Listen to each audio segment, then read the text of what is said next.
You're listening to the Shopify Solutions Podcast, a podcast for Shopify store owners that brings you concrete examples on how to build and grow your e-commerce business. My name is Scott Austin, and I have an e-commerce agency named Jade Puma. In this podcast, I'll share my e-commerce insights and best practices with you. Hey, Scott Austin here. In this episode, I'm going to talk about the other software tools beyond Shopify that you can use to grow your Shopify business. The uber lesson that I want you to take away is that automation through software is a key component of growing a business, but don't rush the process too much. Every business is different. Therefore, the tools that different businesses will use will also differ. As a business owner, you need to know your business well enough to decide what the right tools for your business are. As any business grows, it gets more complex. And a common way to handle the increasing complexity is to automate more tasks by adding specific software systems. There are many different types of systems for e-commerce businesses, and there are plenty of confusing acronyms out there. So let's get started with a glossary of terms. Here are some of the commonly used tools and services beyond Shopify for an e-commerce business. This list is presented alphabetically and is not meant to indicate importance. 1. 3PL. 3PL stands for third-party logistics. Third-party logistics is when a company outsources their warehousing, inventory management, and fulfillment process to a dedicated third-party provider. 3PL is a concept that's been around for decades, but is gaining popularity as the e-commerce industry continues to rise. Examples include GoBolt, Deliver, and Shipmonk. 2. Accounting software. Accounting software assists bookkeepers and accountants in recording and reporting a store's financial transactions. The functionality of accounting software differs from product to product. Larger companies may choose to implement a customized solution that integrates a vast amount of data from many different departments. Small companies often choose an off-the-shelf product. Examples include QuickBooks, FreshBooks, and ZipBooks. 3. Affiliate marketing software. Affiliate marketing software allows stores to grow, track, and manage affiliate marketing campaigns. Affiliate marketing is a type of performance-based marketing in which affiliates promote a company's products on their own site or social presence. The affiliates then receive a commission based on the amount of traffic, conversions, or sales generated by the promotion. Examples include Reversion, Lead Dino, and Affiliately. 4. CRM. CRM stands for Customer Relationship Management. CRM is technology for managing all your company's relationships and interactions with customers and potential customers. The goal is simple: improve business relationships to grow your business. A CRM system helps companies stay connected to customers, streamline processes, and improve profitability. When people talk about CRM, they're usually referring to a CRM system, a tool that helps with contact management, sales management, agent productivity, and more. Examples include Klaviyo, HubSpot, and Salesforce. 5. Customer support. Customer support software is a tool that helps businesses in the management, organization, and tracking of customer queries and concerns. It also stores all information relevant to customer service, which can be used to come up with valuable business insights. Examples include Zendesk, Gorgeous, and Reamaze. 6. ERP. ERP stands for Enterprise Resource Planning. ERP is a system used by companies to manage and integrate the important parts of their businesses. Many ERP software applications are important to companies because they help them implement resource planning by integrating all of the processes needed to run their companies within a single system. An ERP system can also integrate planning, purchasing, inventory, sales, marketing, finance, human resources, and more. Examples include NetSuite, Microsoft Dynamics, and Sage. 7. IMS. IMS stands for Inventory Management System. An IMS is software aimed at automating the core processes related to tracking of goods in stock from the moment they appear in a warehouse or other business premise to the moment they leave. An inventory management system may be built either as a standalone solution or as part of another more comprehensive system. Examples include Brightpearl, Katana, and Zoho. 8. OMS. OMS stands for Order Management System. OMS platforms provide a single, centralized system for managing orders from multiple sales channels, including brick-and-mortar locations, websites, call centers, mobile orders, kiosks, and more. It makes it easier to manage orders, inventory, fulfillment, and returns for your business. Examples include ShipStation, Shipping Easy, and Shippo. 9. Paid marketing and retargeting tools. As an e-commerce store owner who wants an influx of quality traffic, running paid ads targeted at your ideal customers is a way to increase your online store's sales and profit. Examples include Facebook ads, Google ads, and Pinterest ads. With paid marketing tools, you can run ads to A. Increase your brand awareness, B. Market your products, C. Get your target customers into your sales funnel by signing them up to your email list. 10. PIM. PIM stands for Product Information Management. A PIM handles all the data, content, and other material that you need to market and sell products. A PIM also ensures that quality data is created for internal use and multi-channel distribution. There's a lot of data that supports a single product throughout its life cycle. Examples include Jasper, Plytex, and Fabric. A good PIM is able to deal with incoming, outgoing, and cross-department product content, including the following. A. Essential product data. B. Taxonomy and relationships. C. Technical specifications. D. Digital assets. E. Marketing data. F. Sales information. G. Design specifications. H. Channel-specific information. I. Localized information. J. Supplier and manufacturer data. 11. Referral marketing software. Referral marketing is a customer acquisition tool for e-commerce stores. With referral marketing, when a customer refers someone to your e-commerce store, they get a reward, similar to affiliate marketing. Examples include Referral Candy, Stamp.io, and GrowWave. 12. Social proof apps. Social proof apps are powerful for every business, but especially e-commerce stores. Since consumers tend to be persuaded by the words and actions of other people, using a social proof app can improve your shopping experience and conversion. Social proof apps show customer reviews and ratings, real-time customer activity, and sales notifications in your store in the form of banners, floating bars, and pop-ups. Examples include Judge Me, FOMO, and Yotpo. 13. SCM. SCM stands for Supply Chain Management. SCM is the active management of supply chain activities to achieve efficient operations. Supply chain activities cover everything from product development, sourcing, production, and logistics, as well as the information systems needed to coordinate these activities.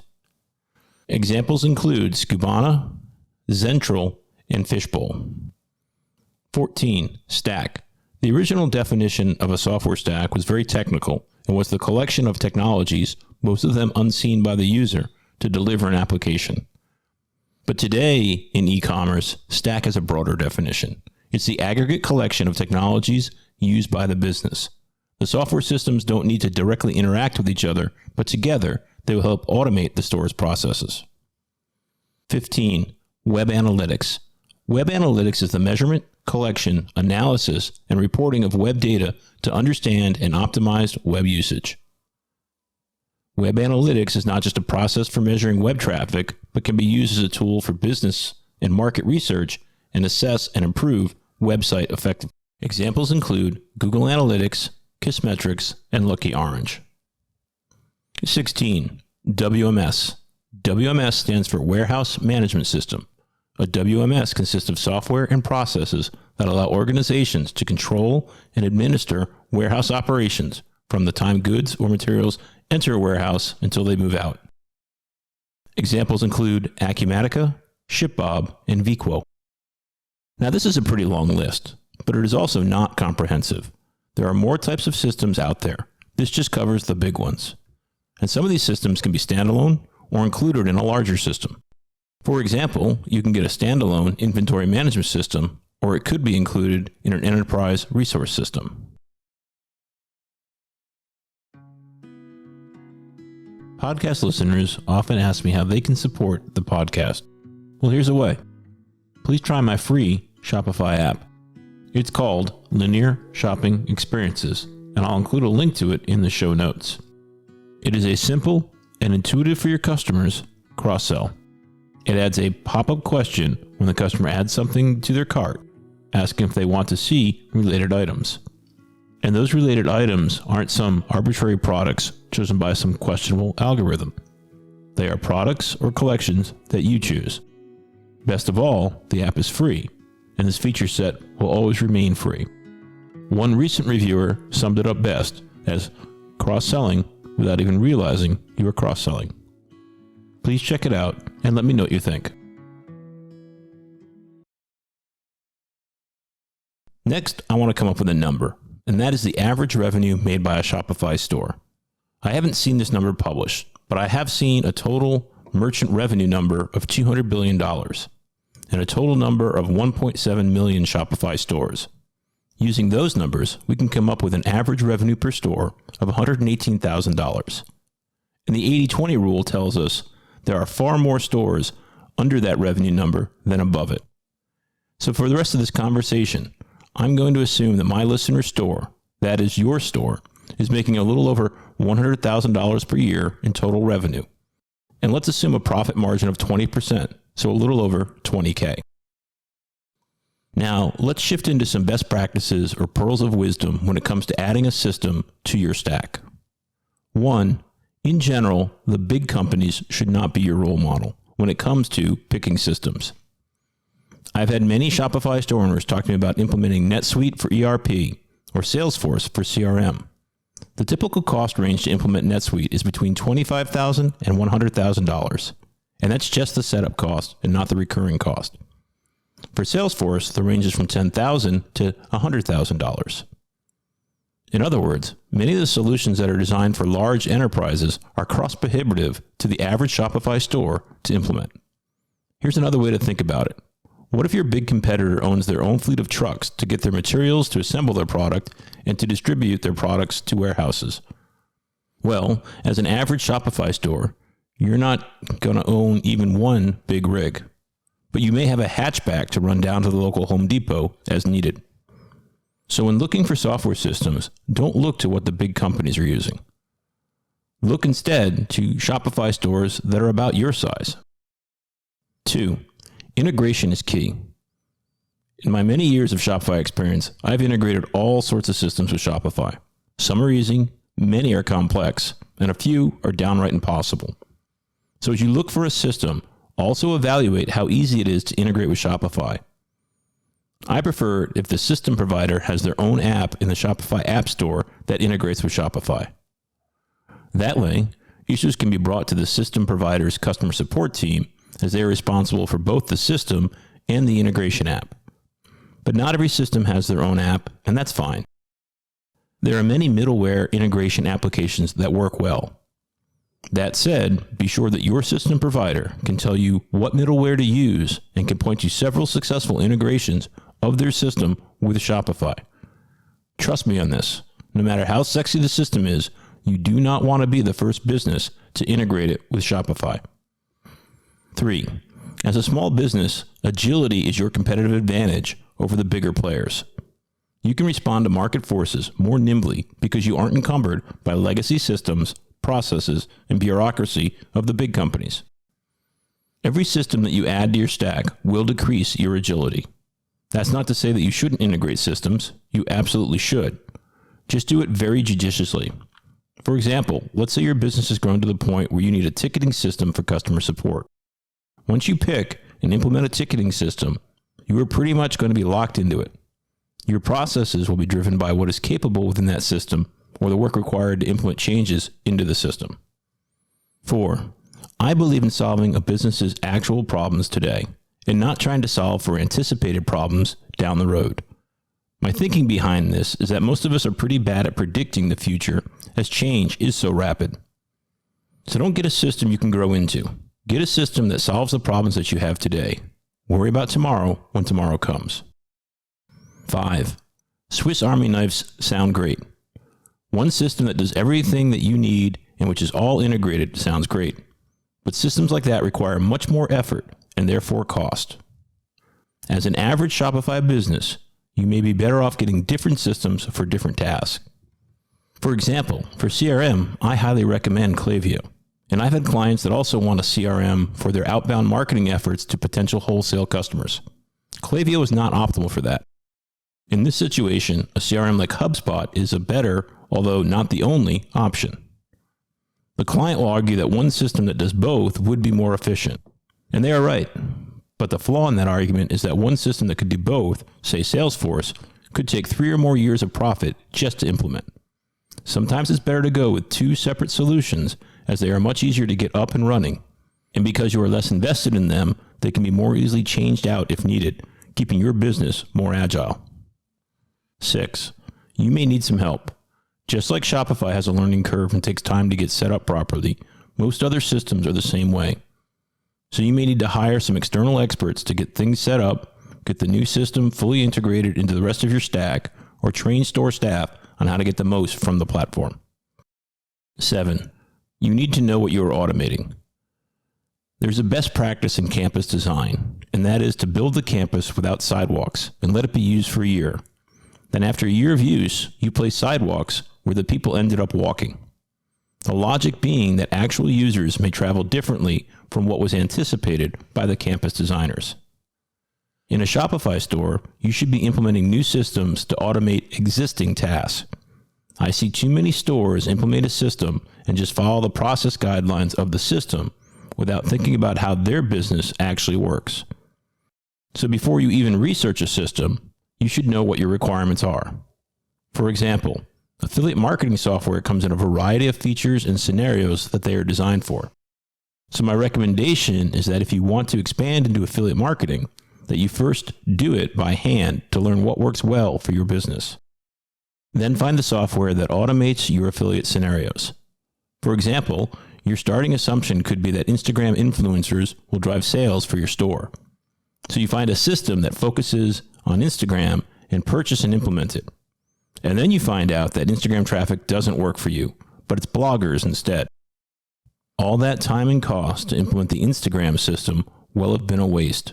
Instead, I recommend that you try to get a small number of Instagram influencers driving sales in your store first through manual processes. If Instagram is working for you, then you'll be smarter about the features you want from the affiliate system. And if Instagram isn't working, then you gain that learning without the cost of implementing the wasted system. 8. A salesperson's job is to sell. I would much rather hear from a system's customers about the benefits of the system instead of having a salesperson tell me how their system can solve every problem I have. In other words, when evaluating systems, ask the sales team for referrals from other Shopify stores that are about the same size as yours. And call those people to get more of the unvarnished truth. Most people are more than happy to have that type of conversation. And if the system doesn't have any Shopify stores that are the same size as yours, that should be a sign. At the beginning of this episode, I said the uber lesson that I wanted you to take away from this episode is that automation through software is a key component of growing your Shopify business. But don't rush the process too much. Every business is different. Therefore, the tools that different businesses will use will also differ. As a business owner, you need to know your business well enough to decide what the right tools for your business are. I hope that advice now makes more sense to you. Best of luck in finding the right software and systems to help your business grow and scale. Thanks for listening. You've been listening to the Shopify Solutions Podcast with Scott Austin. This podcast is brought to you by Jade Puma, a Shopify-focused agency located in San Diego, California. If you like what you heard, please leave a review and subscribe on iTunes or wherever you get your podcast.